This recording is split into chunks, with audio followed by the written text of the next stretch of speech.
Break के बाद अब हम लोग स्टार्ट करने जा रहे हैं गाइस, ब्रेक के बाद अब हम लोग स्टार्ट करने जा रहे हैं कोरिलेशन। तो आइए कोरिलेशन के बारे में समझते हैं। मैंने बोला था हमारा प्रोसेस कैसे रहने वाला है। हम पहले सिंगल सिक्योरिटी का स्टैंडर्ड डेविएशन, उसका मीन, उसके बाद कोरिलेशन, और कोरिलेशन से हम लोग आगे की तरफ बढ़ेंगे। अब कोरिलेशन के बारे में मैं बहुत सारी बातें कर चुका हूँ, मैं क्या क्या बोल चुका हूँ पहले एक बार वो एक्सप्लेन कर देता हूँ। मैंने बोला ये हो सकता है r इक्वल टू +1 हो सकता है ये -1 हो, ये इसी रेंज में हमेशा रहता है, ये मैंने बता दिया। साथ में मैंने बता दिया अगर सिक्योरिटी का नेचर इस टाइप का है कि दोनों सिक्योरिटीज़ एक ही दिशा में भागती है, अब देखना और ज़्यादा समझ में आएगा जो मेरी उंगलियों से मैं समझा रहा था। तो फिर यहाँ पर अगर सिक्योरिटी एक ही दिशा में भागेगी, दोनों की दोनों सिक्योरिटीज़, जैसा कि स्क्रीन पे दिखाई दे रहा है, तो तुम्हारा स्टैंडर्ड डेविएशन कोरिलेशन की वजह से नहीं कटेगा, बिकॉज तुम भी उसके साथ ही भागोगे, तो कोरिलेशन ने ज़्यादा इम्पैक्ट नहीं डाला।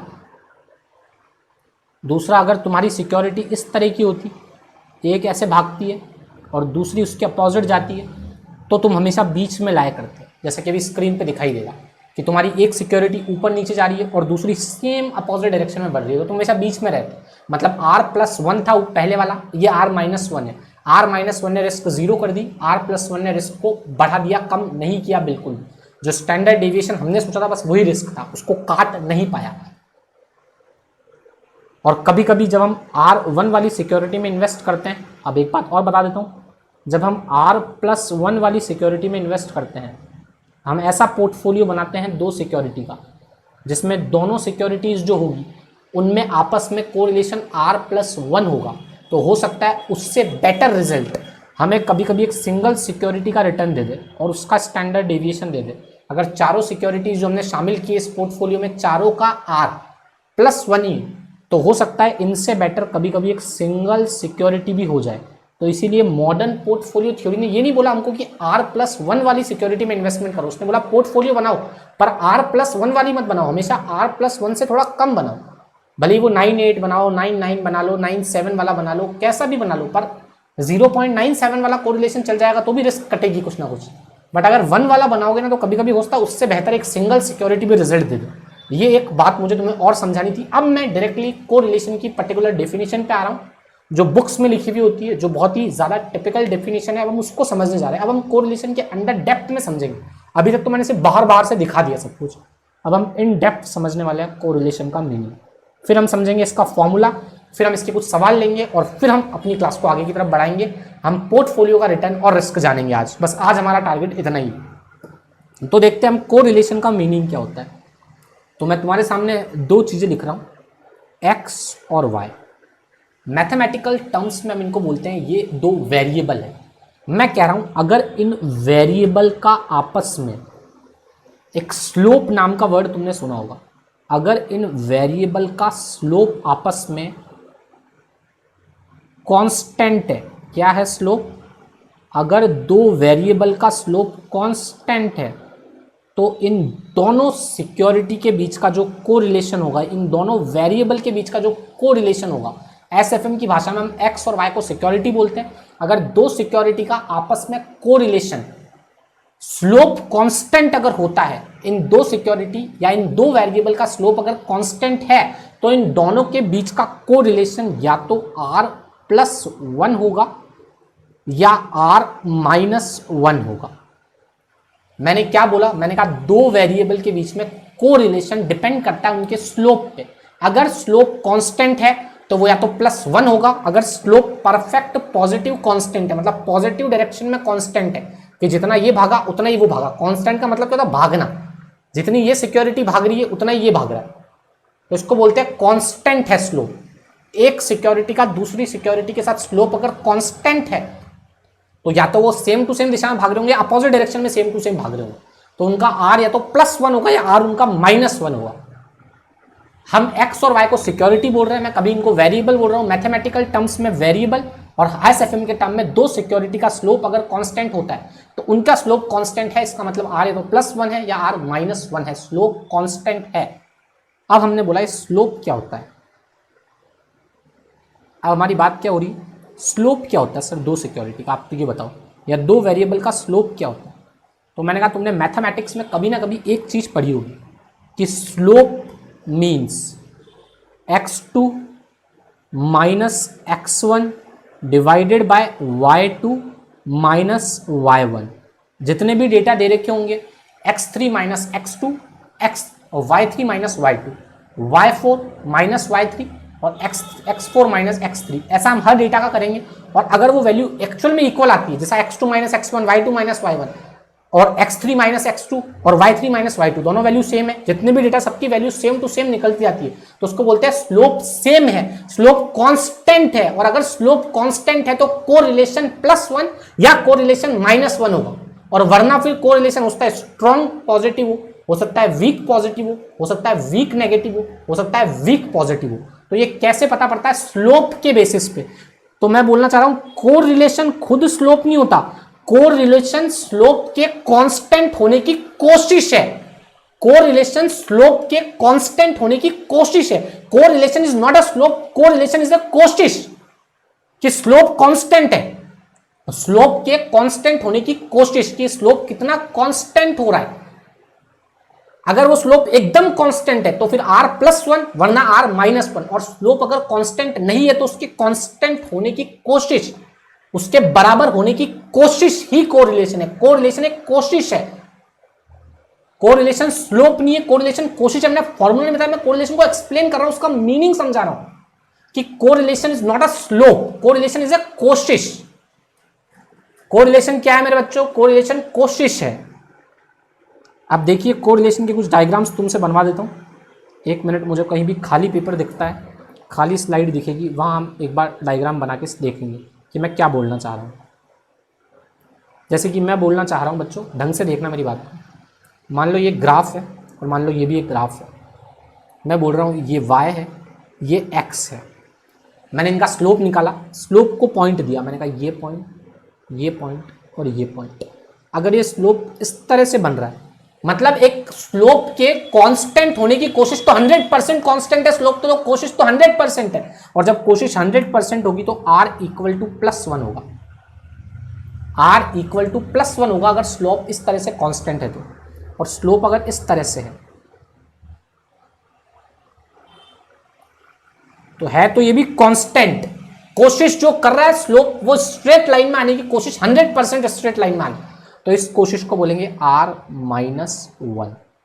और इन्हीं को बोलते हैं परफेक्ट पॉजिटिव कोरिलेशन और परफेक्ट नेगेटिव कोरिलेशन। अब अगर मान लो डेटा इस तरह का है, एक यहां पे, एक यहां पे, एक यहां पे, एक यहां पे, मतलब ये स्ट्रेट लाइन में आने की जो कोशिश है ना इनकी, वो बढ़िया है तो पॉजिटिव कोशिश, पर वो एक्चुअली परफेक्ट कोशिश नहीं है, वो स्ट्रॉन्ग कोशिश है। इसलिए मैं बार बार नाम ले रहा हूं, स्ट्रॉन्ग पॉजिटिव डेटा है। तो यहां पे कोरिलेशन हो सकता है r 0.8 आ जाए, 0.98 आ जाए, 0.97, 0.96, ऐसा कुछ भी हो सकता है। इसको बोलते हैं स्ट्रॉन्ग पॉजिटिव। और अगर कोरिलेशन इस टाइप का है तो इसको बोलते हैं स्ट्रॉन्ग नेगेटिव कोरिलेशन। अगर स्लोप, मतलब कोरिलेशन एक कोशिश है, स्लोप के स्ट्रेट लाइन में आने की कोशिश, वीक भी हो सकता है, एक यहां पे, इसको बोलते हैं वीक।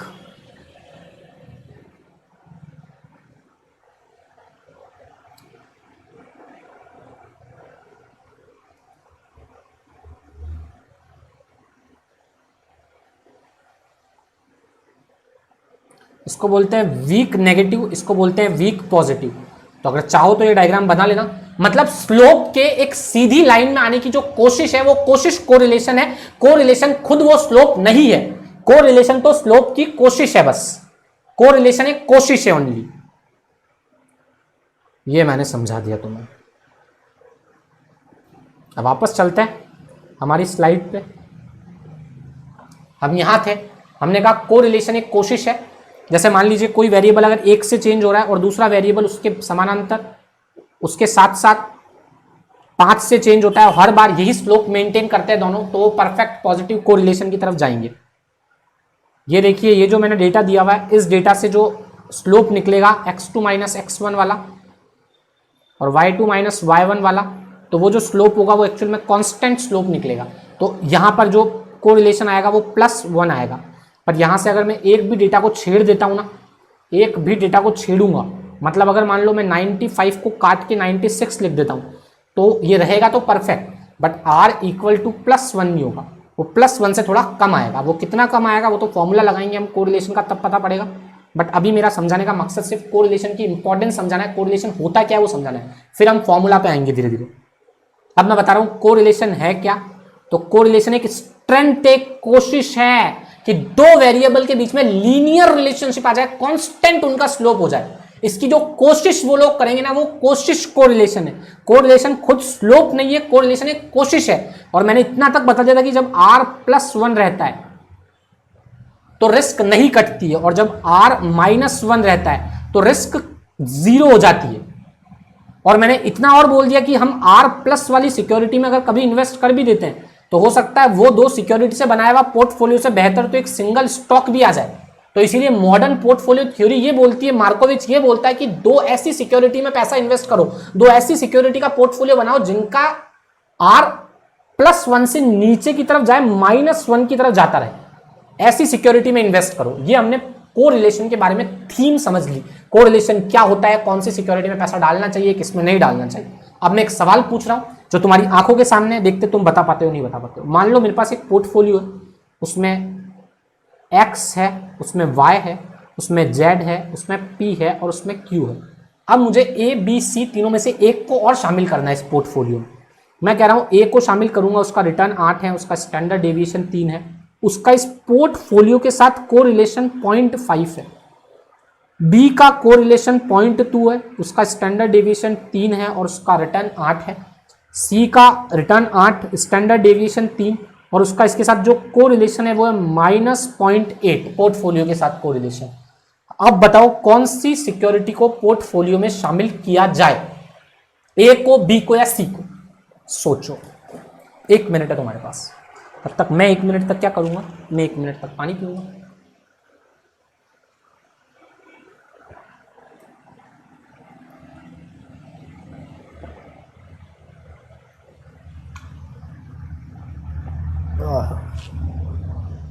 सोचिए सोचिए, अरे तुम सोचिए,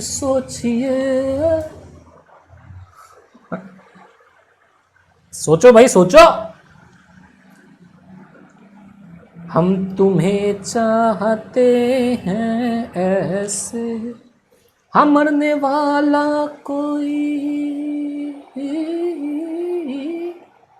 मरने वाला कोई जिंदगी चाहता हो जैसे। 1 मिनट है पूरा। हाँ मुझे पता है, मैंने पकाया तुम्हें गाने से, मैं ऐसा ही पकाऊंगा। तुम्हें पसंद नहीं है तो वीडियो को पॉज करके 1 मिनट आगे निकल जाए, और मैं तो पकाऊंगा।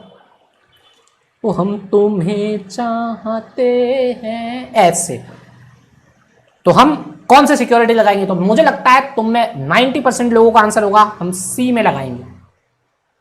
हम सी को इस पोर्टफोलियो में मिक्स करेंगे, क्योंकि सी का जो आर है इस पोर्टफोलियो के साथ वो माइनस की तरफ जा रहा है। इनका पॉजिटिव था पर सी का तो नेगेटिव की तरफ जा रहा है, और हमें पता है हम r+1 से जितना दूर जाएंगे और जितना करीब हम r-1 के जाएंगे उतनी ही रिस्क कटेगी। और ये क्यों कटेगी तो वो मैंने तुम्हें एक बहुत ज़बरदस्त डायग्राम देके समझा दिया। वो डायग्राम एक बार वापस दिखा देता हूँ। मान लो अगर दो सिक्योरिटीज़ इस नेचर की है जो बिल्कुल सेम टू सेम ऊपर नीचे जाती है, तो यहाँ पर r+1 होगा और रिस्क नहीं कटेगी। इम्पॉसिबल है यहाँ रिस्क काटना। पर अगर वो डेटा अपोजिट डायरेक्शन में, जैसा कि मैंने तुम्हें दिखाया था, अपोजिट डायरेक्शन कैसा था बच्चों? सोचो, ऐसा ऐसा, तो तुम हमेशा यहाँ खड़े रहते हो, मतलब तुम्हारी रिस्क 0 हो जाती है। ये सबसे बेटर डायग्राम है इस चीज़ को समझने का। तो हम किसकी तरफ जाना पसंद करेंगे? हम r+1 से निकलते हुए r- की तरफ जाना पसंद करेंगे, और वही हमने किया और वही तुमने मुझे बता दिया। वाह वाह वाह वाह, ग्रेट ग्रेट, क्या बात है बच्चों, मज़ा आ गया। अब एक इंपॉर्टेंट हम सम करने जा रहे हैं। सम में जो बातें दी हुई है वो देखो, सीजन्स दिए हुए तुम्हें, समर और विंटर। साथ में तुम्हें बोल रखा है प्रोबेबिलिटी है 0.5 समर के रहने की, 0.5 है विंटर के रहने की। आइसक्रीम का रिटर्न दे रखा है 20 और 10, वैसे ही रिटर्न दे रखा है किसका? वुलन क्लोथ का 10 और 20। और हमसे क्या पूछ रहा है? हमसे पूछ रहा है बताओ स्टैंडर्ड डेविएशन निकालो। कैसी कैसी सिचुएशंस में, मैं बताता हूँ क्या क्या सिचुएशंस दे रखी है। वो बोल रहा है जब 100% पैसा हम इन्वेस्ट कर देंगे आइसक्रीम में, तब बताओ 100% वुलन में इन्वेस्ट कर देंगे तब बताओ, या फिर 50-50% वुलन और आइसक्रीम में इन्वेस्ट करते हैं तब बताओ। तो अभी हमने 50-50% का तो सर सीखा ही नहीं ना। 50-50% का तो मतलब हो गया हमने पोर्टफोलियो बना दिया। जब 100% लगाते हैं तो इसका मतलब सिंगल सिक्योरिटी है, और अभी तक तो हम सिंगल सिक्योरिटी ही सीख के आए थे, फिर आप हमें अभी 50-50% दोनों में लगाने का क्यों कह रहे हो? अब यार तुम खुद इस डेटा को देखो, इस डेटा का स्लोप निकालो एक बार। ये जो स्लोप निकल रहा है ना 20 और 10, और नीचे भी देखो 10 और 20, जो स्लोप निकल के आ रहा है वो R-1 को इंडिकेट नहीं कर रहा, नेगेटिव कोरिलेशन नहीं दिखा रहा। 20-10, 10-20 स्लोप एकदम सेम है, कांस्टेंट स्लोप है और नेगेटिव चल रहा है। अगर ये 20 तो वो 10, ये 10 तो ये 20, मतलब एक बढ़ेगा तो दूसरा कम होगा। तो स्लोप जो दिख रहा है वो परफेक्ट नेगेटिव दिख रहा है। तो मैं ऐसे ही बताता हूं, अगर दोनों में 50-50% लगाओगे, अगर R-1 है तो इसका जो स्टैंडर्ड डेविएशन आएगा पोर्टफोलियो का वो 0 आएगा। और पोर्टफोलियो का रिटर्न तो मैं सिखा चुका हूं। पोर्टफोलियो के रिटर्न का मतलब क्या होगा, इसका रिटर्न 20 है और 10 है, तो मैं पहले एक बार इसका एक्सपेक्टेड रिटर्न निकालूंगा, उसका एक्सपेक्टेड रिटर्न निकाल लूंगा, दोनों का एक्सपेक्टेड रिटर्न जो आएगा उन दोनों का 50-50% ले लूंगा। तो पोर्टफोलियो का स्टैंडर्ड डेविएशन और पोर्टफोलियो का रिटर्न मुझे पता पड़ गया। तो मुझे लगता है मैंने समझा दिया। यहां इस एग्जांपल से एक बात और सिद्ध होती है कि R-1 होने पे रिस्क 0 हो जाएगा। अब हम देख लेते हैं, अगर मैंने 100% आइसक्रीम में पैसा लगाया तो जो मेरा रिटर्न होगा वो कैसे चलेगा। तो हमें 20 और 10 और 20 और 10 के साथ हमें क्या देखना पड़ेगा भाई, इसकी प्रोबेबिलिटी है, कितनी प्रोबेबिलिटी है, तो इसकी प्रोबेबिलिटी है 0.5, इसकी प्रोबेबिलिटी है 0.5। तो हमें बनाना पड़ेगा PX। जब PX बनेगा तो ये 10 हो जाएगा और ये 5 हो जाएगा। तो हमारा जो मीन निकला वो मीन कितना निकल के आ गया, मीन निकल के आ गया 15। कितना निकल के आ गया मीन, 15। तो 15 मीन हो गया आइसक्रीम का।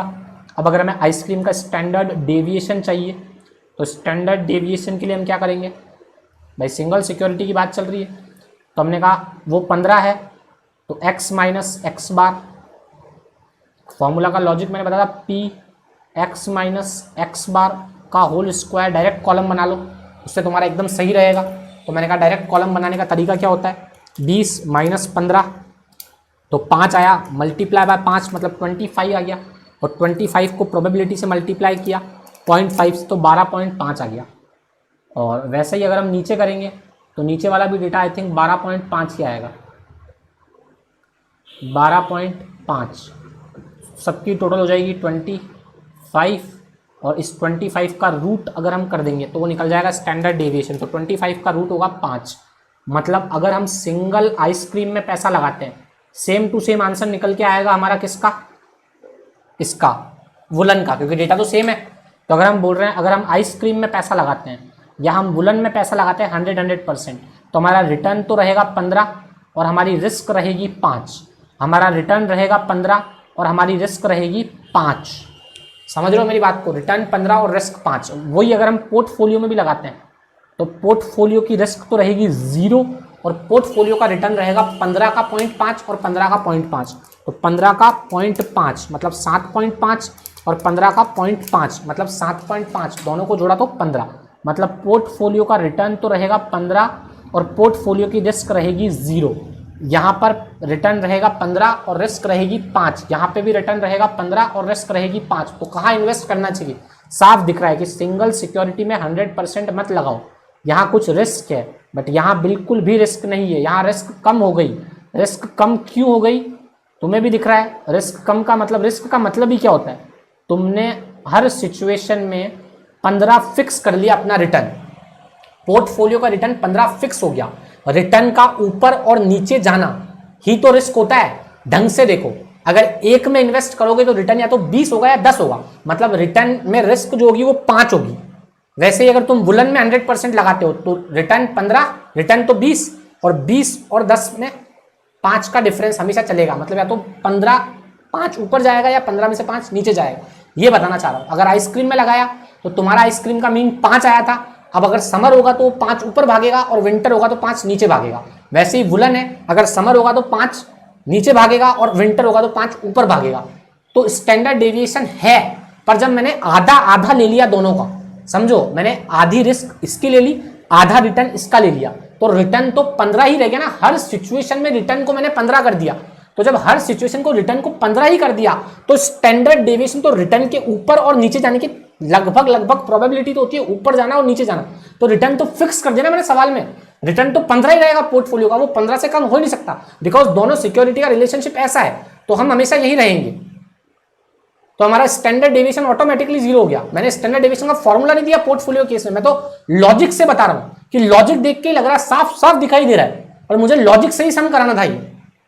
फॉर्मूला तो अब दूंगा आगे, मैं एक लॉजिक से करवा रहा हूं कि जब R-1 होगा तो तुम हमेशा यहां पहुंच जाओगे जहां रिस्क 0 हो जाएगी, दिखाई दे रहा है। बिकॉज रिस्क का मतलब ही क्या होता है, वापस बोल रहा हूं, रिस्क का मतलब होता है रिटर्न के ऊपर नीचे जाने के चांसेस।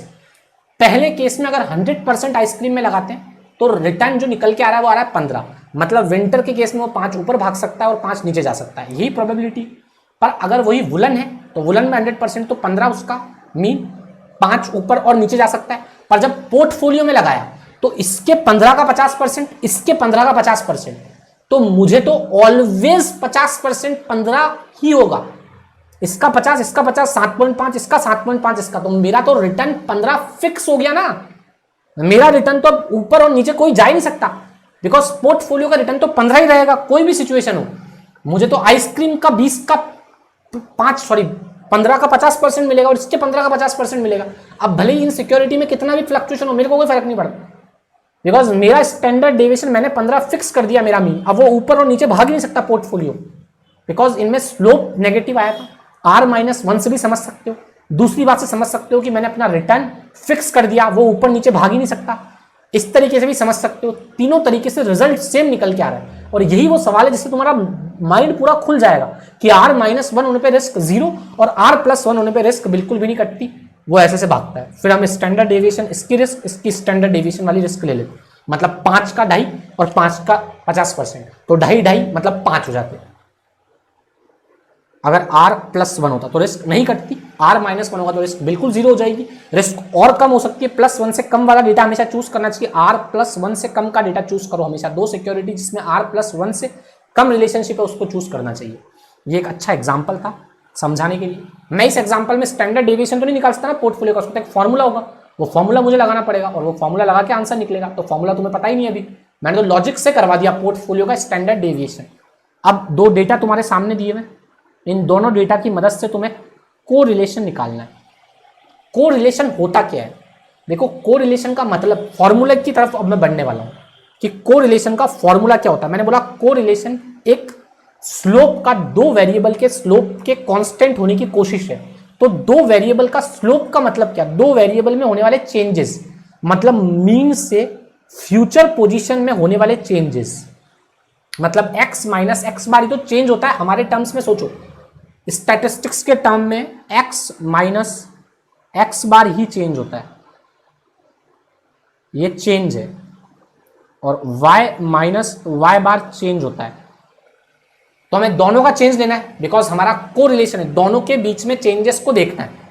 तो इस टर्म को हम बोलते हैं कोवेरियंस। x माइनस एक्स बार, अगर मान लो x माइनस एक्स बार 10 आता है या मान लो 20 आता है, और ये आता है 10, फिर ये आता है 30 और ये आता है 20, तो हमें दिखाई दे रहा है कि ये पॉजिटिव का साइन इंडिकेट कर रहा है। ये प्लस तो ये भी प्लस, ये भागा तो ये भी भागा, तो प्लस प्लस, मतलब हमें ये साइन दे देगा, कोवेरियंस हमें साइन देगा कि पॉजिटिव की तरफ जा रहा है कोरिलेशन या नेगेटिव की तरफ जा रहा है। तो इसलिए हमें कोवेरियंस की जरूरत पड़ेगी जब भी हम कोरिलेशन निकालेंगे। तो कोरिलेशन निकालने के लिए हमें कोवेरियंस की जरूरत पड़ती है, और कोवेरियंस का मतलब क्या होता है, x माइनस एक्स बार, y माइनस वाई बार। पर ये जो डेटा होगा, ये डेटा एक्चुअली स्क्वायर में चला गया।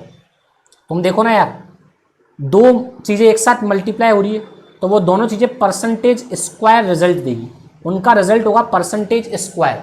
और हमें रिजल्ट परसेंटेज स्क्वायर में नहीं चाहिए, हमें तो रिजल्ट सिंगल टर्म में चाहिए। तो सिंगल टर्म बनाने के लिए क्या करना पड़ेगा, तो मैंने कहा मुझे सिंगल टर्म बनाने के लिए सबसे पहले तो इनको n से डिवाइड करना पड़ेगा।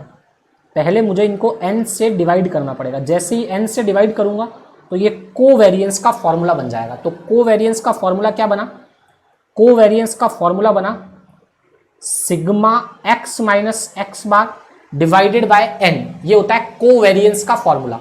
और अगर प्रोबेबिलिटी वाला डेटा होगा तो कोवेरिएंस का फॉर्मूला एन की जगह ऊपर चला जाएगा और यहाँ पे क्या आ जाएगा, सिर्फ यहाँ पे इतनी सी बात आ जाएगी, सिग्मा पी, एन की जगह पी ऊपर चला गया, मैंने बोला ना एन हट जाता है और पी ऊपर चला जाता है, तो वो फॉर्मूला बन जाएगा। तो कोवेरिएंस की हमें जरूरत पड़ेगी। कोवेरिएंस का फिगर परसेंटेज स्क्वायर में होता है, तो उसे परसेंटेज स्क्वायर से हटाने के लिए 2 बार या तो उसका रूट कर दो, पर रूट नहीं करते हैं, और कोवेरिएंस को डिवाइड कर देते हैं सिग्मा एक्स और सिग्मा वाई से, बिकॉज ये रूट होके ही निकलते हैं। तो कोवेरिएंस एक्स और वाई का जो कोवेरिएंस आएगा उसको जब इन दोनों से डिवाइड कर देंगे तो जो वैल्यू निकल के आएगी वो होगी आर, और आर हमारा कोरिलेशन होता है। तो कोरिलेशन का फॉर्मूला मैंने स्टैटिस्टिक्स की तरीके से बहुत भारी तरीके से नहीं समझाया, बिकॉज मेरा काम एसएफएम समझाना है। तो एसएफएम में मुझे इस फॉर्मूला की जरूरत पड़ेगी, तो मैंने थोड़े बहुत लॉजिक देके तुमको समझा दिया कि आर होती है कोवेरिएंस एक्स और वाई का divided by standard deviation of X और स्टैंडर्ड डेविएशन ऑफ वाई। और कोवेरिएंस खुद क्या होता है, तो मैंने कहा कोवेरिएंस जो खुद होगा वो होगा एक्स माइनस एक्स बार सिग्मा एक्स माइनस एक्स बार वाई माइनस वाई बार और डिवाइडेड बाय एन। अब देखना पड़ेगा प्रोबेबिलिटी वाला डेटा है या नहीं है, अगर है तो एन की जगह पी ऊपर चला जाएगा, तो हमें कोवेरिएंस और निकालना पड़ेगा। मतलब जब कभी भी हमें डेटा दिखेगा तो हमें क्या क्या कॉलम्स बनाने पड़ेंगे, तो एक बार तुम खुद बताओ हमें क्या क्या कॉलम्स बनाने पड़ेंगे अगर कोरिलेशन होगा तो।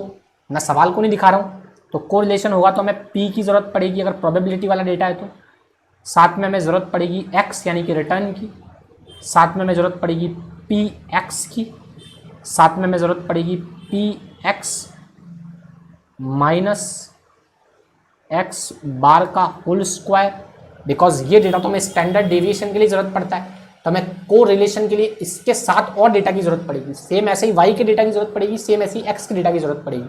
हमें और क्या चाहिए, हमें चाहिए कोवेरिएंस, और कोवेरिएंस के लिए हमें क्या चाहिए, सिग्मा एक्स माइनस एक्स बार और वाई माइनस वाई बार। समझ रहे हो, मतलब अगर हम चाहें तो 2 कॉलम और बना लेते हैं, मतलब हमें ये वाला कॉलम यहाँ से हटा देना चाहिए। समझने की कोशिश करो, हमें इस कॉलम की अब बाद में ज़रूरत पड़ेगी। पहले हमें जो कॉलम बनाना चाहिए वो बनाना चाहिए क्या, एक्स माइनस एक्स बार, क्योंकि हमें इसकी ज़रूरत आगे भी पड़ने वाली है। और फिर अगला कॉलम बनाना चाहिए पी एक्स माइनस एक्स बार का होल स्क्वायर, तो ये स्टैंडर्ड डेविएशन के लिए काम में आ जाएगा और ये हमारा वेरिएंस के लिए काम में आ जाएगा। समझ रहे हो, वैसे ही हमें y के इतने ही कॉलम बनाने पड़ेंगे, तो टोटल कितने कॉलम हो गए, 1 2 3 4 5 6 7 8 कॉलम, और उसके अलावा एक कॉलम और बनेगा जिसका नाम होगा सिग्मा एक्स माइनस एक्स बार, सॉरी सिग्मा नहीं, एक्स माइनस एक्स बार अगर प्रोबेबिलिटी वाला डेटा है तो, पी एक्स माइनस एक्स बार और वाई माइनस वाई बार। तो ये टोटल 8 कॉलम बनने वाले हैं। तो 8 कॉलम का सम हो जाएगा, एक कॉलम ये, एक कॉलम ये 2, तीसरा कॉलम ये 3, चौथा कॉलम ये 4, पांचवा कॉलम ये 5, और वैसे ही हमारे लिए बनाने पड़ेंगे y के लिए। तो y के लिए कितने बनेंगे, पी वाई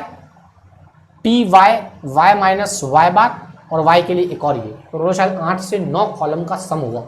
मतलब कितना बड़ा सम हो गया। अगर हमें कोरिलेशन एक सिक्योरिटी का निकालना है, तो अगर एक सिक्योरिटी का स्टैंडर्ड डेविएशन निकालना हो, एक सिक्योरिटी का कोरिलेशन भी निकालना हो और मीन भी निकालना हो, तो सवाल का साइज बहुत बड़ा हो जाएगा।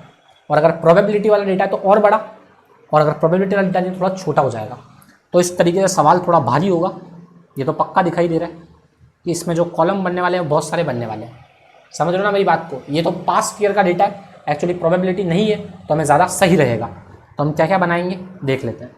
ये देखिए बनाया हुआ है, पहला कॉलम बना एक्स का कॉलम, एक्स के कॉलम से हमने मीन निकाल लिया एक्स का, वाई का कॉलम बना और वाई के कॉलम से हमने वाई का मीन निकाल लिया। एक्स माइनस एक्स बार हमने किया, टोटल आ गई 0, वाई माइनस वाई बार किया, इसकी टोटल भी हमें आ गई, क्या आ गई इसकी टोटल, वाई माइनस वाई बार हमने कर दिया, एक्स माइनस एक्स बार हमने कर दिया, टोटल इसकी भी 0 आ जाएगी, एक्स माइनस एक्स बार हो गया, वाई माइनस वाई बार हो गया।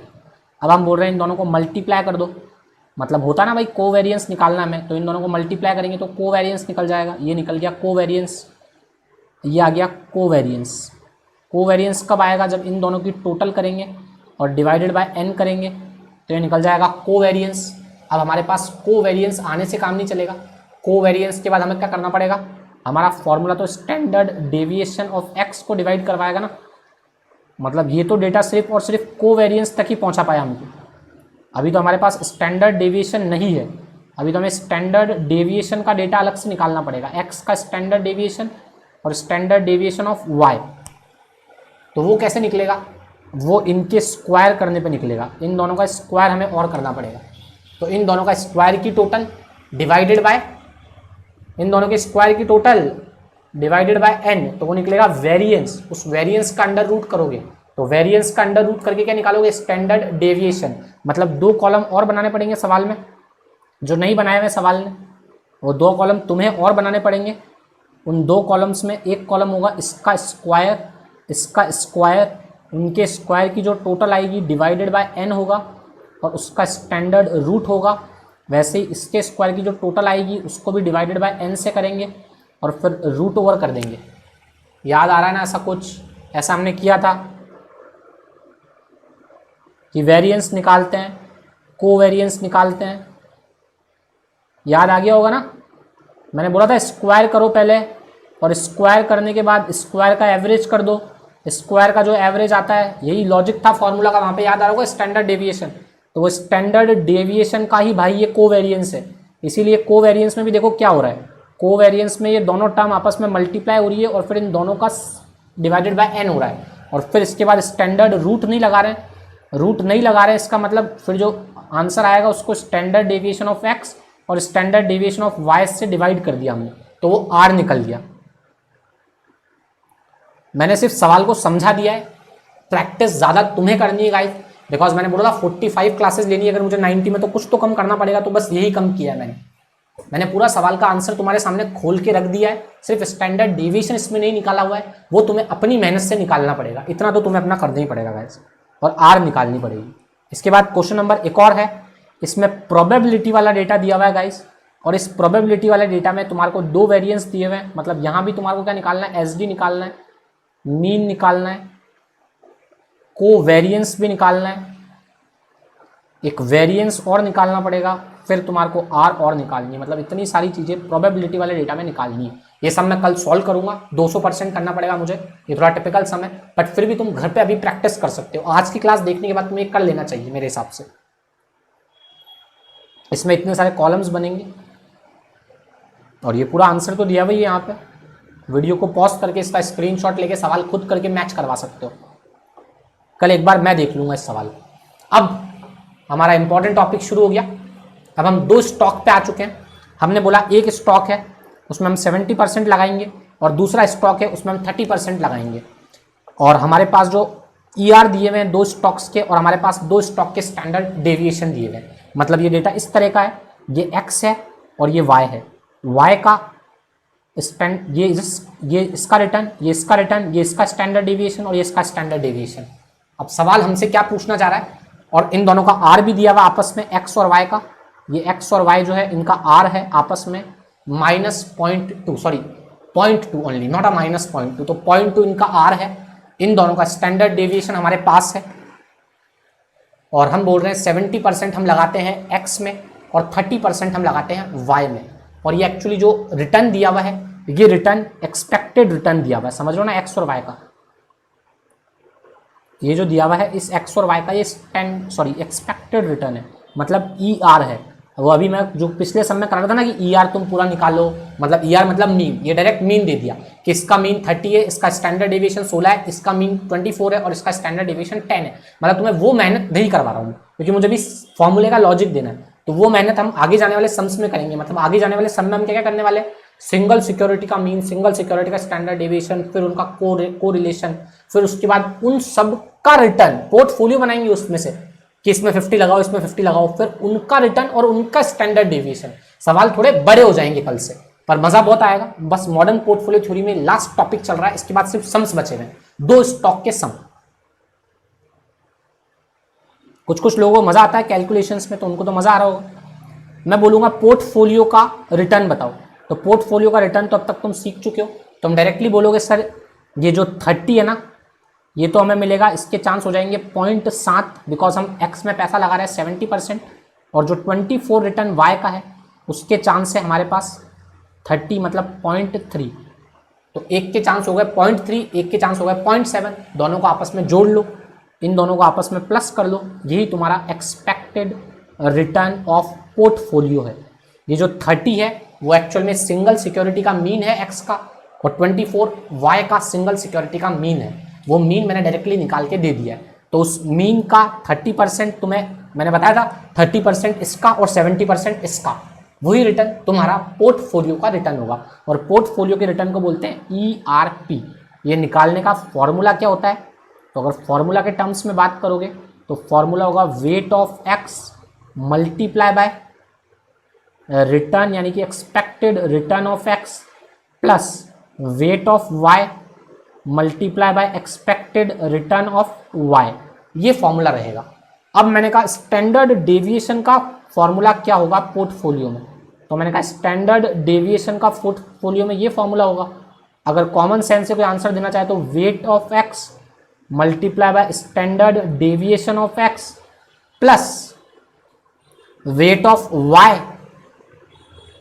Multiply by standard deviation of y। और साथ में थोड़ा अगर कॉमन सेंस और लगा दे आदमी तो वो बोलेगा इसमें कोवेरिएंस और जोड़ लो, बिकॉज वो कोवेरिएंस रिस्क को काटता है, हमने ऐसा सुना। और आप कब से चिल्ला के चिल्ला रहे हो कि रिस्क कटेगी, तो शायद ये फॉर्मूला हो सकता है। अल्टीमेटली हम इस फॉर्मूला पे पहुंचे। और अगर मान लो हमें वेरिएंस चाहिए तो इसका स्क्वायर कर दो और इन सब का भी स्क्वायर कर दो, वेट का, स्टैंडर्ड डेविएशन का, इसका स्क्वायर, इसका भी स्क्वायर, और फिर इनका रूट कर दो, तो वो निकल जाएगा स्टैंडर्ड डेविएशन। आप सोच रहे हो कुछ इस तरह का फॉर्मूला डिजाइन हो सकता है। मैंने कहा वेरिएंस का मतलब क्या होता है? वेरिएंस का मतलब बिना रूट के पहले वाली फिगर और उसको रूट में कर दोगे तो वो स्टैंडर्ड डेविएशन बन जाएगा। तो ये तो मैंने थोड़ा सा लॉजिक ऐसे ही दे दिया अपने मन से। मैंने कहा तुम्हारे हिसाब से, वापस एक बार बोल रहा हूँ, तुम्हारे हिसाब से फॉर्मूला बनना चाहिए वेट, यानी कि तुम्हारे हिसाब से वेरिएंस का फॉर्मूला बनवा रहा हूँ कि पोर्टफोलियो का वेरिएंस क्या होगा। तो मैंने कहा पोर्टफोलियो का वेरिएंस तुम्हारे हिसाब से होगा weight of x multiply by SD of x plus weight of y plus SD of y। पर जब हम वेरिएंस की बात कर रहे हैं तो वेरिएंस के लिए इन सब पे स्क्वायर लगा दो, मतलब weight square into SD square plus weight square into SD square, और प्लस आगे जाके कहीं ना कहीं कोवेरिएंस रिस्क होती है, तो कोवेरिएंस x और y भी हो सकता है आने वाला। तो ये फॉर्मूला बन रहा है। अगर इसको 2 को हटा देंगे तो इस पर रूट लगा देंगे। अभी तक हमें फॉर्मूला में ये तो समझ में आ रहा है, पर मैंने कहा कोवेरिएंस x और y का लिया तो तुम्हें वेट भी देना पड़ेगा ना, x और y का। कोवेरिएंस को भी वेट दो, जब तुम स्टैंडर्ड डेविएशन को वेट दे रहे हो तो कोवेरिएंस को भी वेट दो। तुमने कहा हाँ बिल्कुल लॉजिकल बात है। मतलब फॉर्मूला कुछ इस तरह का हो जाएगा कि weight of x into weight of y multiply by covariance of x and y। ये फॉर्मूला बन जाएगा सर, अगर आप इतना बोल रहे हो तो। पर ये भी नहीं है फॉर्मूला। फॉर्मूला में यहां पे 2 और लगेगा, मतलब 2 कोवेरिएंस, या फिर मैं 2 कोवेरिएंस की जगह 2 को यहां आगे भी लगा सकता हूं, यहां पे ये 2।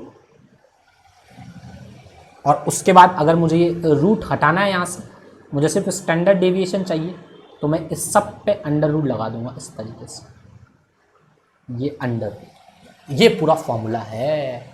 मतलब weight square into standard deviation का square plus weight into standard deviation of y का square plus 2 into weight into cov. पर ये 2 क्यों लगा सर? इस 2 का मैं लॉजिक और डेरिवेशन नहीं दे रहा हूं फॉर्मूला का, मैं फॉर्मूला को एक्सप्लेन करने की कोशिश कर रहा हूं सिर्फ। तो इसका एक्सप्लेनेशन अभी दे देता हूं। और साथ में इस फॉर्मूले का ये वर्जन भी हो सकता है, कोवेरिएंस को हम ये भी बोल सकते हैं। R का फॉर्मूला क्या होता है बच्चों? R का फॉर्मूला होता है covariance of x and y and standard deviation of x and standard deviation of y। तो अगर मैं क्रॉस मल्टीप्लिकेशन कर देता हूं तो कोवेरिएंस की जगह हम ये टर्म भी यूज कर सकते हैं। क्या टर्म? हम बोल सकते हैं मल्टीप्लाई बाय R और multiply by SD of x and SD of y। हम ये टर्म भी यूज कर सकते हैं, समझ रहे हो ना? हम ये टर्म भी यूज कर सकते हैं, मतलब फॉर्मूला कुछ ऐसा भी हो सकता है। इस फॉर्मूला में अब मुझे 2 का लॉजिक देना है, लॉजिक क्या सिर्फ एक्सप्लेन करना है। तो मैं बोल रहा हूँ एक वेरिएंस और कोवेरिएंस की टेबल बनानी है मुझे एक्स और वाई की। जैसे मान लो ये एक्स है और ये वाई है, ये एक्स है और ये वाई है, और मैं बोल रहा हूँ ये एक टेबल है वेरिएंस और कोवेरिएंस की। तो बताओ वेरिएंस कहाँ लिखेंगे? वेरिएंस खुद के साथ होता है और कोवेरिएंस दूसरे के साथ होता है। तो एक्स और एक्स खुद यहाँ पे है, तो यहाँ वाले कॉलम में आएगा वेरिएंस, मतलब एक्स का खुद का वेरिएंस अपने साथ। ये कॉलम और ये कॉलम y का है, तो यहाँ आएगा वेरिएंस ऑफ y। ये x और y का कॉलम है सेकंड वाला, तो यहाँ पे आएगा cov x और y, और इस कॉलम में भी आएगा cov y और x। मतलब अगर मैं वेरिएंस और कोवेरिएंस की एक टेबल बनाता हूँ, तो उस टेबल से तुम्हें नजर आ रहा है कि वहाँ पे वेरिएंस तो एक ही बार आ रहा है। सॉरी, ये जो वेरिएंस है वो y का है, गलती से गलत लिख दिए, y का वेरिएंस है। तो तुम्हें दिख रहा होगा कि वेरिएंस तो टेबल में एक ही बार आ रहा है दोनों का, पर कोवेरिएंस 2 बार आ रहा है। तो इसीलिए फॉर्मूला में भी कोवेरिएंस को हमने 2 बार लिखा है और वेरिएंस को 1 बार लिखा है। तो वेरिएंस तो 1 बार आ रहे हैं फॉर्मूला में और कोवेरिएंस 2 बार आ रहा है, सिर्फ इस मैट्रिक्स की वजह से। कोवेरिएंस और वेरिएंस मैट्रिक्स जो इस फॉर्मूला के लिए यूज की थी किसी बंदे ने, जिसने इस फॉर्मूला को डिराइव किया था, किसने डिराइव किया, कैसे डिराइव किया, हमें मतलब नहीं। हमें तो फॉर्मूला याद रखना है, weight square of x and standard deviation square of x plus weight of y square multiply by sd of y square plus 2 into weight into cov। इस cov की जगह r स्टैंडर्ड डेविएशन और standard deviation भी आ सकता है, समझ रहे हो ना? ये भी फॉर्मूला बन सकता है। अब आगे चलते हैं। इसी मैट्रिक्स को मैंने यहाँ बता रखा है, ये मैट्रिक्स में फिगर भर लेना। ये फॉर्मूला मैंने यहाँ भी लिखा हुआ है, तो तुम समझ जाओगे फॉर्मूला कैसे चल रहा है, क्या फॉर्मूले में बताना है हमें और फॉर्मूला कैसे बना हुआ है। तो ये फॉर्मूला बन गया हमारा। अब हम बोल रहे हैं अगर r+1 होता है, मतलब अगर जो मैंने इतना बड़ा फॉर्मूला लिखा ना, इतना बड़ा फॉर्मूला, मैंने कहा यार इस फॉर्मूला में r वाला जो फॉर्मूला मैंने सिखाया था, अगर मैं बोलता हूँ ये वेट स्क्वायर स्टैंडर्ड डेविएशन का square plus weight square into standard deviation का square plus 2 into weight into r into standard deviation of x and standard deviation of y, ये सब इंटू और उसके बाद इसका रूट कर देता हूँ। तो ये जो फॉर्मूला बन के आता है, अगर इस फॉर्मूला में r के फिगर को मैं +1 लिख देता हूँ, अगर मैं r के फिगर को +1 लिख दूंगा, तो जो मेरा आंसर निकल के आएगा वो तुम्हें भी पता है, weight of standard deviation x, weight of standard deviation y, दोनों के बीच में प्लस, क्योंकि मैं हजारों बार बोल चुका हूं कि r+1 लगाओगे तो उसके स्टैंडर्ड डेविएशन का 70%, इसके स्टैंडर्ड डेविएशन का 30% तुम्हारा आंसर होगा। रिस्क नहीं कटेगी। तो इसको डिराइव किया है इस फॉर्मूला में। जब r की वैल्यू को 1 रखते हैं तो वो चीज निकल के आती है, मतलब 70% of standard deviation, 30% standard deviation, दोनों का प्लस। और अगर मैं r-1 पुट करता हूं तो जो वैल्यू निकल के आती है वो निकल के आती है वेट स्टैंडर्ड डेविएशन x का और उसका वेट 70 और उसका वेट 30 और उसका वेट, और दोनों के बीच में माइनस का साइन आएगा। प्लस में प्लस का साइन आएगा r+1 में, और माइनस रखूंगा तो माइनस का साइन आएगा। इस पूरे को जब तुम सॉल्व करोगे r-1 रख के और +1 रख के, तो जो मैं बोल रहा हूं वही आंसर निकल के आएंगे। हम वो नहीं निकालेंगे, हमारे लिए वो इंपॉर्टेंट नहीं है, हमारे लिए इससे क्या निकला रिजल्ट वो इंपॉर्टेंट। तो रिजल्ट क्या निकला इस फॉर्मूला में, r+1 और -1 लगाने पर रिजल्ट ये निकला कि r+1 लगाओगे तो जो पोर्टफोलियो का स्टैंडर्ड डेविएशन होगा वो दोनों का वेट वाला स्टैंडर्ड डेविएशन बन जाएगा, और r-1 के केसेस में वो स्टैंडर्ड डेविएशन माइनस का साइन आ जाएगा बीच में, बस उन वेट्स के बीच में। अब हमें 2 पोर्टफोलियो की और चर्चा करनी है और क्लास को खत्म करना है। कौन कौन से? मैं बोल रहा हूँ रिस्क फ्री पोर्टफोलियो। बताओ बेटा कौन सा पोर्टफोलियो होगा जिसमें रिस्क फ्री हो जाएगी? तो रिस्क फ्री होगी जब हम कोई भी 2 पोर्टफोलियो जिनका आपस में रिलेशन -1 है, मान लो ये B और C सिक्योरिटी है, इसमें मुझे अगर इन्वेस्ट करना है और इन दोनों का आपस का रिलेशन r-1 का है, तो मैं इनको वेट दूंगा, और जो वेट में इनको दूंगा उनसे जो आंसर निकल के आएगा वो स्टैंडर्ड डेविएशन 0 हो जाएगा। ऐसा नहीं होगा। अगर r-1 किसी 2 सिक्योरिटी का रिलेशनशिप है ना, तो वो रिस्क फ्री पोर्टफोलियो बना सकता है, बट उनका वेट क्या होगा वो हम बताएंगे।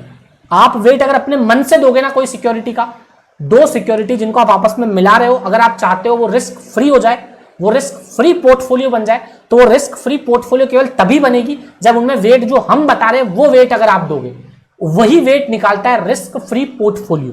तो उसका वेट निकालने का फॉर्मूला है, वो फॉर्मूला मैं लिख देता हूं। तो तुम्हें मेरी बात समझ में आ जाएगी कि रिस्क फ्री पोर्टफोलियो का मतलब होता है R-1, बट वो R-1 जो निकालेगा उसके लिए वेट की जरूरत पड़ेगी, हम किस वेट में इन्वेस्ट करें। तो जो वेट निकलेगा उस वेट का फॉर्मूला होगा, अगर वेट ऑफ x निकालना है तो फॉर्मूला होगा standard deviation of y divided by standard deviation of x plus standard deviation of y। और अगर वेट ऑफ y निकालना है तो फॉर्मूला होगा standard deviation of x divided by standard deviation of x plus standard deviation of y। ये wait निकालने का formula होगा। क्या फॉर्मूला होगा? वेट ऑफ x मतलब दूसरे का एसडी डिवाइडेड बाय दोनों का एसडी, दिख रहा होगा, दूसरे का एसडी डिवाइडेड बाय दोनों का एसडी, दूसरे का एसडी डिवाइडेड बाय दोनों का एसडी। ये फॉर्मूला है रिस्क फ्री पोर्टफोलियो का।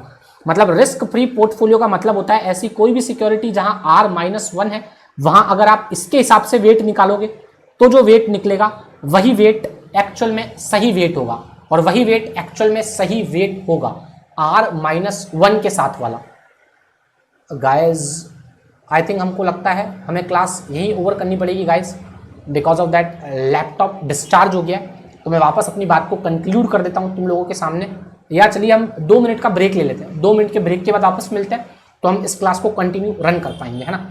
2 मिनट का ब्रेक ले रहे हैं, 2 मिनट के ब्रेक के बाद आप लौट के आइए और हम रिस्क फ्री पोर्टफोलियो को कंटिन्यू करते हैं, ठीक है ना। 2 मिनट का ब्रेक। तो ठीक है गाइस, ब्रेक के बाद मैं जो बता रहा था, ब्रेक के पहले बिकॉज लैपी बंद हो गया था, तो चलो कोई बात नहीं, अभी हम वापस बात कर लेते हैं उसी बारे में। रिस्क फ्री पोर्टफोलियो मतलब मैं बोलना चाहता हूं कि जब R-1 है तो ज़रूरी नहीं है कि हम B और C, अगर हमारे पास 2 सिक्योरिटीज़ है और हम इनमें इन्वेस्ट करें और इनका को रिलेशन R-1 है तो इनका स्टैंडर्ड डेविएशन 0 हो जाएगा। जो मैं अभी तक बोल रहा था कि R-1 होने पे 0 हो जाएगा, वो 0 तभी होगा जब इनको एक सही वेट देंगे, और जो वेट होगा वो इस तरीके से निकालना पड़ेगा। अगर इनका वेट हमने सही तरीके से नहीं दिया ना तो वो 0 नहीं कर पाएंगे। मैंने बोला ना इन 2 सिक्योरिटीज़ में यहाँ रखेंगे तो 0 हो जाएगा, पर वो 0 केवल तभी होगा जब इसको वेट जो होगा वो हम इस फॉर्मूला के अकॉर्डिंग देंगे, रिस्क फ्री फॉर्मूला के अकॉर्डिंग। और रिस्क फ्री का फॉर्मूला डिराइव कैसे हुआ वो बता देता हूँ थोड़ा सा। WXSD माइनस WYSD, ये एक्चुअल में होना चाहिए था जब R-1 होता है। मैंने इधर उधर भेजा चीज़ों को, मतलब मैंने कुछ इस तरीके का काम कर दिया। मैंने कहा WXSD, उधर चला गया WYSD। फिर जब मैंने सिर्फ WX निकालने की कोशिश की इस तरह से, तो मुझे जो WX मिला वो क्या मिला? वो मिला standard deviation of Y divided by standard deviation of X और स्टैंडर्ड डेविएशन ऑफ Y, मतलब दूसरे का SD डिवाइडेड बाय दोनों का SD, ये WX मिला। मतलब R-1 हर वेट पे नहीं होगा। R-1 अगर 2 सिक्योरिटीज़ के बीच में R-1 का कोरिलेशन है तो रिस्क 0 हो जाना चाहिए। रिस्क 0 तभी होगा जब उनका वेट होगा वो हम इसके अकॉर्डिंग देंगे, तो ही क्या हो पाएगा बच्चों, तो ही वो रिस्क फ्री यानी कि 0 स्टैंडर्ड डेविएशन कर पाएगा। मैंने थोड़ी देर पहले जो भी बातें बोल रहा था वो आधी बोल रहा था, अब वो बात कंप्लीट हो गई रिस्क फ्री पोर्टफोलियो के थ्रू। वैसे ही मान लो अगर हम 2 सिक्योरिटीज़ में इन्वेस्टमेंट करते हैं, मान लो वो 2 सिक्योरिटी B और C हो सकती है, अगर हम उसमें इन्वेस्टमेंट करेंगे तो हो सकता है वेट बहुत सारे बन सकते हैं, अरबों खरबों वेट बन सकते हैं, लाखों वेट्स तक जा सकते हैं। 0.1, 0.2, 0.3, किसी में 0.5, किसी में 0.7 लगाएंगे, बोला इसमें 0.7 लगाएंगे, उसमें 99.3 लगा देंगे, तो ऐसा कुछ वेट बना सकते हैं। वेट हजारों लाखों वेट बना सकते हैं 2 सिक्योरिटीज़ को लेके, पर हमें मिनिमम रिस्क वेट चाहिए कि कहाँ पे रिस्क मिनिमम हो जाएगी। मैक्सिमम रिस्क तो पता है R+1 पे हो जाएगी, पर मिनिमम रिस्क पोर्टफोलियो चाहिए। ये एग्जाम में ज़्यादा इंपॉर्टेंट है रिस्क फ्री की बजाय। तो मिनिमम रिस्क पोर्टफोलियो का एक फॉर्मूला है, बस वो तुम्हें लर्न करना है। चाहे रिस्क फ्री पोर्टफोलियो या मिनिमम रिस्क पोर्टफोलियो, ये दोनों हमें वेट बताते हैं कि कौन सा वो वेट होगा जब तुम B और C को उस वेट पे इन्वेस्ट करो। क्योंकि मैंने बोला B और C के लाखों वेट्स बन सकते हैं, हमें ऐसा वेट चाहिए जो रिस्क मिनिमम कर दे। तो बोला B और C का जब भी वेट निकालना होगा तो तुम इस फॉर्मूला से अगर वेट निकालते हो तो वो मिनिमम रिस्क पोर्टफोलियो वाला वेट होगा। वैसे तो क्वेश्चंस में लगभग वेट दिया हुआ होता है, पर आगे पूछ लेता है मिनिमम रिस्क पोर्टफोलियो बताओ, तो हमें WX निकाल के देना पड़ेगा। इसका एक फॉर्मूला है, फॉर्मूला क्या है? दूसरे का वेरिएंस डिवाइडेड बाय दोनों का वेरिएंस माइनस नीचे आ जाएगा 2 कोवेरिएंस और ऊपर आ जाएगा माइनस कोवेरिएंस। ये फॉर्मूला है WX का। अब WY का अगर फॉर्मूला में कन्वर्ट करना है मुझे, ये सारे टर्म्स तुम जानते हो, ये वेरिएंस है, ये दोनों का वेरिएंस है, ये को वेरिएंस है, ये टू को वेरिएंस है, और ये कैसे निकलते हैं हमें ज़्यादा लॉजिक में नहीं जाना है, हमें सिर्फ इतना ही समझना है। ये मिनिमम रिस्क पोर्टफोलियो का फॉर्मूला हो जाएगा। अगर वही हमें वेट ऑफ वाई चाहिए तो दूसरे का वेरिएंस, समझ रहे हो क्या, दूसरे का वेरिएंस डिवाइडेड बाय दोनों का वेरिएंस माइनस ऊपर को वेरिएंस और नीचे टू को वेरिएंस, बिकॉज यहाँ पे 2 बार वेरिएंस आया है तो यहाँ पे 2 को वेरिएंस आएगा, यहाँ 1 बार वेरिएंस है तो यहाँ 1 बार को वेरिएंस आएगा। ये थोड़ा सा मैंने एक्सप्लेन कर दिया मेरे तरीके से। बाकी जो फॉर्मूले की टोन होगी वो टोन तो सिंपल होगी। क्या टोन होगी, दूसरे का वेरिएंस डिवाइडेड बाय दोनों का वेरिएंस, ऊपर माइनस को वेरिएंस और नीचे -2 को वेरिएंस। और अगर मैं मिनिमम रिस्क पोर्टफोलियो की बात करूँ तो दूसरे का स्टैंडर्ड डेविएशन डिवाइडेड बाय दोनों का स्टैंडर्ड डेविएशन, ये रिस्क फ्री का वेट होगा। हमें ये वेट समझना था। अब हमने एक बात और मुझे बतानी है कि मान लो जैसे वो बड़ा वाला फॉर्मूला जो हमने लगाया था स्टैंडर्ड डेविएशन का, वो तो हमने 2 सिक्योरिटी के कंटेक्स्ट में लगा दिया था पोर्टफोलियो। मान लो अगर सिक्योरिटी 3 होती तो फिर वेट x का स्टैंडर्ड डेविएशन भी x का स्क्वायर प्लस वेट x का वेट y का SD भी y का, z का भी वेट और z का भी SD और फिर उनका स्क्वायर, फिर प्लस वेट इंटू वेट 3 बार वेट होता।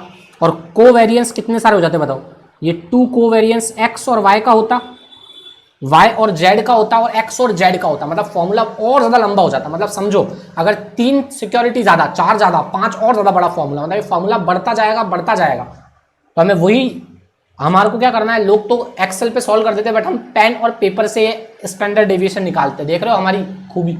पर तुम्हारा सवाल एग्जाम में ज़्यादा 3 का आ सकता है, वैसे 2 का ही आएगा, 3 के आने की प्रोबेबिलिटी कम है, बट फिर भी हाईएस्ट 3 तक पहुंच सकते हैं। तो हमें 3 तक का फॉर्मूला पता होना चाहिए, उसके बाद का हमें कोई मतलब नहीं है। 4, 5 का फॉर्मूला ऐसे ही बनता रहेगा, 4 का वेट नीचे 4 का वेट, 4 के को वेरिएंस 2 करके, पता नहीं कितना लंबा फॉर्मूला होगा, और फिर उनका स्क्वायर रूट, तो फॉर्मूला बहुत बड़ा हो जाएगा। ये बातें हमने कर ली है। कल से हम 2 स्टॉक का स्टैंडर्ड डेविएशन और 2 स्टॉक का मीन निकालना सीखेंगे। ये हमारा फॉर्मूला का, ये हमारे सवाल होंगे इस तरह से। दोनों स्टॉक के रिटर्न दिए हुए होंगे, पहले इसका मीन निकालेंगे, फिर इसका मीन निकालेंगे, फिर इसका स्टैंडर्ड डेविएशन निकालेंगे, फिर इसका स्टैंडर्ड डेविएशन निकालेंगे, फिर इनके बीच में आर निकालेंगे, फिर पोर्टफोलियो यानी कि 80 और 20 लगा रहे हैं, पोर्टफोलियो बनाएंगे, फिर पोर्टफोलियो का रिटर्न निकालेंगे और फिर पोर्टफोलियो का एसडी उस बड़े वाले फॉर्मूला से निकालेंगे। तो कल से सवाल बहुत बड़े होने वाले हैं, कुछ इस तरह के सवाल होने वाले हैं। इतने बड़े लेवल पे हमको सवाल करने पड़ेंगे। तो ये हमारे सवालों का पैटर्न होगा। आगे जाके जैसे हम बढ़ते रहेंगे। अभी हम वापस पीछे की तरफ चलते हैं।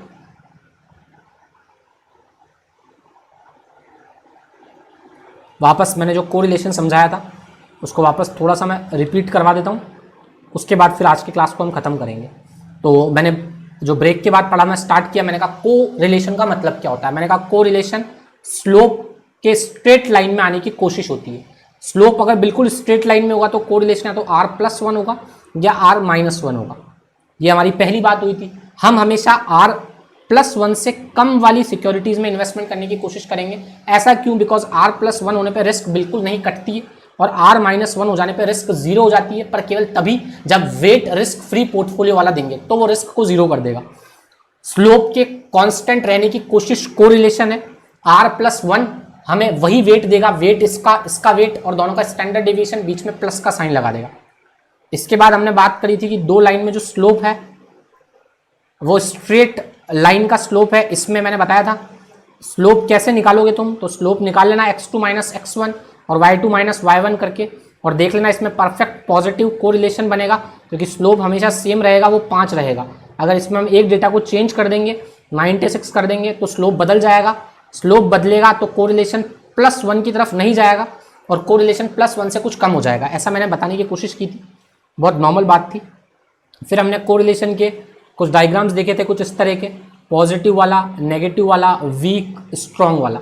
फिर मैंने कहा बताओ हमारे पास एक पोर्टफोलियो, उसमें बहुत सारी सिक्योरिटीज़ हैं, हम इनमें से किसी एक को शामिल करना चाहते हैं, तो हम इस वाली को करेंगे जो -0.8 कोरिलेशन हमें दिखा रहा है।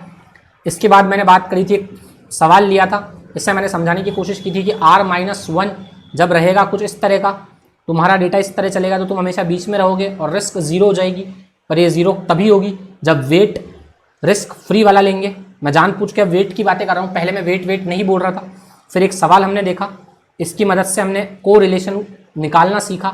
r = covariance of x and y divided by standard deviation of X और स्टैंडर्ड डेविएशन ऑफ वाई। ये आर का फॉर्मूला हमने सीखा। वैसे ही हमने कोवेरियंस का फॉर्मूला सीखा। कोवेरियंस का फॉर्मूला क्या था?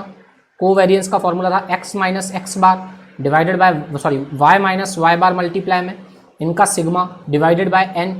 अगर प्रोबेबिलिटी होगी तो ये एन ऊपर चला जाएगा। ये हमने सीखा। फिर हमने कोरिलेशन का एक सवाल मैंने बोला करना। इसके बाद प्रोबेबिलिटी वाला एक सम है, मैंने कहा ये भी ट्राई करना, कल मैं वापस करा दूंगा इस सम को। इसके बाद हमने सीखा कि अगर मान लो स्टैंडर्ड डेविएशन क्या होगा एक पोर्टफोलियो का जिसमें एक्स और वाई 70 और 30% लगे हुए हैं और उसका ERP मतलब एक्सपेक्टेड रिटर्न ऑफ पोर्टफोलियो क्या होगा? तो एक्सपेक्टेड रिटर्न तो सिंपल है, इन दोनों रिटर्न्स का 70 और 30% एक्सपेक्टेड रिटर्न होगा। और जो स्टैंडर्ड डेविएशन होगा उसके लिए हमें फॉर्मूला लगाना पड़ेगा। फॉर्मूला क्या होगा? वेट SD का स्क्वायर, दोनों फिर 2 वेट और कॉव। मैंने कहा इस कॉव की जगह ये भी हो सकता है R, standard deviation of X और स्टैंडर्ड डेविएशन ऑफ वाई और फिर इनका अंडर रूट। मैंने कहा अगर ये 3 डेटा होगा तो 3 बार होगा, कोवेरियंस कॉम्बिनेशन से आएंगे और बहुत लंबा चौड़ा फॉर्मूला हो जाएगा। फिर मैंने कहा r+1 होगी और r-1 होगा तो क्या होगा? मैंने कहा अगर r+1 है तो रिस्क नहीं कटेगी, r-1 में रिस्क 0 हो जाएगी। केवल तभी जब रिस्क फ्री पोर्टफोलियो का वेट लेंगे। रिस्क फ्री पोर्टफोलियो का जो वेट निकलता है वो निकलता है दूसरे का SD डिवाइडेड बाय दोनों का SD।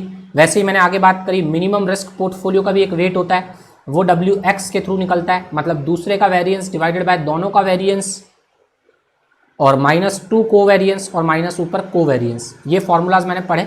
इसके बाद मैंने कहा आज की क्लास खत्म करते हैं, कल से हम 2 स्टॉक की रिस्क रिटर्न निकालना सीखेंगे। Thank you so much guys, have a nice day, bye bye, सलाम, जय हिंद, वंदे मातरम, बाय बाय।